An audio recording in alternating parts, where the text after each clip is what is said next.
After Alika doctors' murder and rape case, Indian Medical Association called for a nationwide strike. With us, President of Indian Medical Association, Dr. R.V. Asokan. Sir, what are your demands? Our major demand is for a central act, a deterrent for any violence on doctors and hospitals. 25 states have legislations on violence against doctors and hospitals. But in reality, on the ground, this is not useful because not a single conviction has happened anywhere. So we are asking for an empowering central act on violence. The second issue to be dealt with is the safety and security, where we are asking for declaring the hospitals as safe zones. We can compare it to an airport where you immediately feel the security.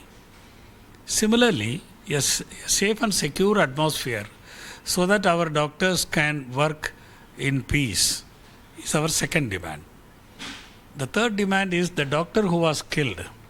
She was on a 36-hour duty and she didn't have a place to sleep. And the crime was possible because of all these things also. So the working condition and the living condition of our residents in the medical colleges have to be comprehensively, thoroughly revised. So this is our third demand.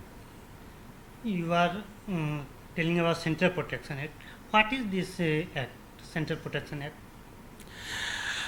See, this has been gone through by the government several times. In 2017, a committee was formed by the government and an agreement memorandum was signed between IMA and the government.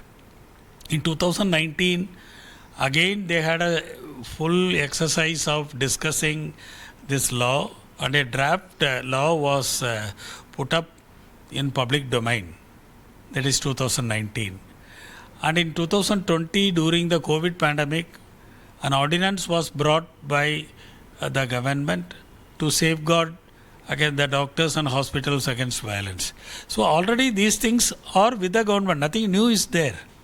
These provisions are already with the government. There is nothing new to discuss. What all is needed? The political will to bring out a legislation. Are you going to demand for a proper rest-to-man facilities because doctors doing 36 hours shift? So it is you are going to do a mandatory demand to government or demand to private hospitals to do facilities, proper facilities for it? It's not about private or government. Any private medical college which has a residency system has to implement certain norms. NMC has come out with certain norms already, not properly implemented.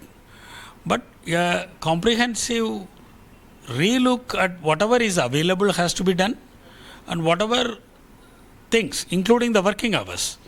Nobody can expect a doctor to work continuously for 36 hours. So these basic things have to be addressed and the total number of working hours per week has to be determined also. Right now it's all very high. They work even 100 hours in a week.